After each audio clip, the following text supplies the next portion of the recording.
भुलक्कड़ बहू। कल ये तेरी बीवी फोन सब्जी की दुकान में भुलाई। वो तो भला है कि पहले भी 5 बार भूल चुकी है, तो लोगों को पता है कि ये मोबाइल तेरी बीवी का ही है। अरे तो कौन सा आईफोन है जो लोग दबा लेंगे? 2 कौड़ी का फोन है, न लाइट चलती है, न आवाज आती है। बस नाम का फोन है, ये नाम का। अरे नाम के फोन पर तू घंटों पंचायत करती है, न जाने क्या काम होता है। अरे कौन से शहर बाजार में तू काम करती है? बहू सास से जीत तो सकती नहीं थी, वहीं से चली जाती है। लेकिन हाँ, भूलने की आदत उसकी अब भी रहती है। सुनो, नहाने जा रहा हूँ, ऑफिस के लिए देर हो रही है, तो जरा ये शर्ट प्रेस कर देना। और हाँ प्लीज, और कोई शर्ट धुली नहीं है तो थोड़ा ध्यान से करना, ठीक है? अरे हाँ पता है, हर बात पर सिखाया मत कीजिए। इस घर में शादी करके तो ऐसा लग रहा है कि सामान्य ज्ञान की क्लास ही चलती रहती है, हर वक्त परेशान करके रख दिया है। पति नहाने जाता है और बीवी लग जाती है पति की शर्ट प्रेस करने कि तभी बाहर से आवाज आती है, कोई गरीब साधु को रोटी दे दे। अरे बाबा भूखा खड़ा है तेरा द्वार देवी, बाबा को भिक्षा देकर पुण्य कमा ले देवी। ओहो, ये तो पुण्य की बात है कि बाबा दरवाजे खड़ा है। अब इसकी आवाज सासू माँ को सुनाई नहीं देगी, लेकिन मैं और ये कमरे में हल्के से बात कर ले तो क्या, अरे घूसी चली आती है। चलो पहले बाबा को ये रोटी दे देती हूँ। अब क्या था, रिंग की जाती है बाबा को रोटी देने, लेकिन पीछे छोड़ जाती है पति की शर्ट के ऊपर प्रेस, वो भी गर्मा गर्म। अरे बाबा रोटी तो ले लो, बस ये बता दो कि मेरी किस्मत कब जगेगी। ससुराल में हालात टेबल टेनिस के बॉल की तरह हो गए हैं, कभी कोई इधर फेंकता है तो कभी कोई उधर फेंकता है, कोई इधर मारकर उधर फेंक देता है। समझ में ही नहीं आ रहा कि ये भूलने की आदत कैसे ठीक होगी। कोई उपाय हो तो बता दो ना बाबा। बाबा घर के अंदर देखते हैं तो 1 घंटे बाद टीवी पर गजनी फिल्म शुरू होने वाली होती है। याद है ना, गजनी फिल्म जिसमें आमिर खान को भूलने की बीमारी होती है और वो हर बात को लिख कर याद रखता है। अरे बेटे, हम बाबा हैं, हर किसी सवाल और जीवन में दुख परेशानी का निजात है हमारे पास।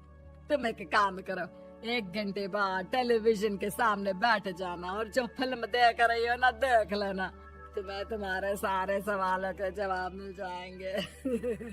अलग निरंजन, निकालो खाना, सलाह देने की दक्षिणा भी। अरे बाबा, जीवन से ये वाली समस्या खत्म हो जाए तो समझिए मेरे घर से आपका लंच पैक शुरू, वो भी बिल्कुल फ्री में।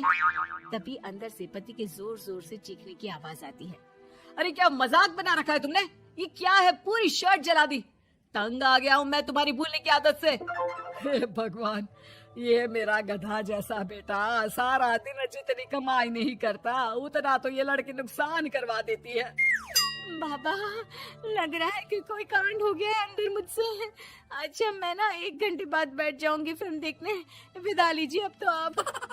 जैसे ही वो घर के अंदर जाती है, सामने पति खड़ा होता है फटी शर्ट पहनकर। ओह, माफ करिए, पापा आ गए थे दक्षिणा के लिए। अब कर्म और धर्म का लेखा जोखा भी तो संभालना है ना जीवन में, तभी तो चली गई थी उन्हें रोटी देने। वैसे खुशी की बात है, बाबा ने कहा है कि 1 घंटे बाद टीवी देखना, और टीवी देखते ही मेरी ये बीमारी का निजात निकल जाएगा। हाँ, और जो नुकसान हो गया है यहाँ, वो क्या तेरा जोगी बाबा भरेंगे? देखिए प्लीज, शर्ट बदल लीजिए ना। नहीं, आज तो मैं ऐसे ही जाऊंगा ताकि लोगों को भी पता चले कि कैसी भुलक्कड़ बीवी के साथ निभा रहा हूँ मैं। शुक्र मानो कि छोड़ा नहीं है तुमको। पति की ये बात तो अब रिंकी के तन बदन में लग जाती है। वो सोच लेती है कि अब किसी भी हालत में वो अपनी ये भुलक्कड़पन की बीमारी को खत्म करेगी। फिर क्या था, पति तो फटी शर्ट पहनकर चला जाता है और 1 घंटे बाद बहू कमरे में सो रही होती है कि सास आ जाती है। अरे भुलक्कड़, तुझे तो फर्क नहीं पड़ता, लेकिन हम लोग परेशान हो चुके हैं। जा, तेरा बाबा बोल रहा था ना 1 घंटे बाद टीवी देखना, तो जा देख, क्या पता कुछ सुधार हो जाए। बहू टीवी खोलती है तो सामने चल रही होती है गजनी फिल्म, जिसमें आमिर खान शरीर में या दीवार में लिखकर अपनी चीजों को याद रखता था। तेरी वाह, ये तो सच में बड़ा सही आइडिया है। इससे मुझे याद रहेगा कि क्या करना है और क्या नहीं। अब तो मैं भी सब सीख लिया करूंगी। वो टीवी बंद करके किचन में जाती है कि सास की आवाज आती है। अरे तेरी बुआ सास आ रही है, खाना बना लेना उसके लिए भी। जी माँ जी, बिल्कुल बना लूंगी। और सुन, वो कल वाला जो आटा बचा था ना, उसकी 2 रोटी बुआ सास के लिए बना देना। आटा पड़ा पड़ा खराब ही हो रहा है।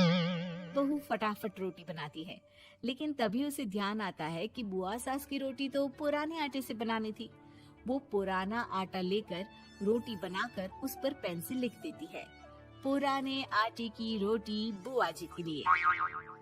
अरे क्या बन रहा है खाने में? भाभी, आपकी बहू की क्या हाल है? भूलने की बीमारी कम हुई या ऐसे ही तबाही मचा रखी है? अरे क्या बताए, अब आज किसी बाबा से उपाय पता किया है, देखो जरा। भाभी, ये आप ही हो जो संभाल रही हो ऐसी बहू। हम लोगों से तो पता नहीं हो पाता या नहीं। तभी वहाँ बहू आ जाती है। हाँ, तभी तो मैं इनकी बहू हूँ, आपकी नहीं। वैसे मैंने तोड़ निकाल लिया है। अब क्या था, बुआ सास जैसे ही खाना खाने बैठती है कि सास बोल पड़ती है। बहू, याद तो होगा नहीं जो बोला था? याद करो, बुआ के लिए कौन सी रोटी बनानी है, कहा था ना मैंने। जी, सब याद है, सब कुछ। ये लीजिए। लेकिन जैसे ही बुआ सास की रोटी उनकी प्लेट में आती है, वो जोर जोर से चिल्लाने लगती है। अच्छा, तो ये टोटका बताया है तेरे बाबा ने, जो कुछ भूलो लिख लो, क्यों?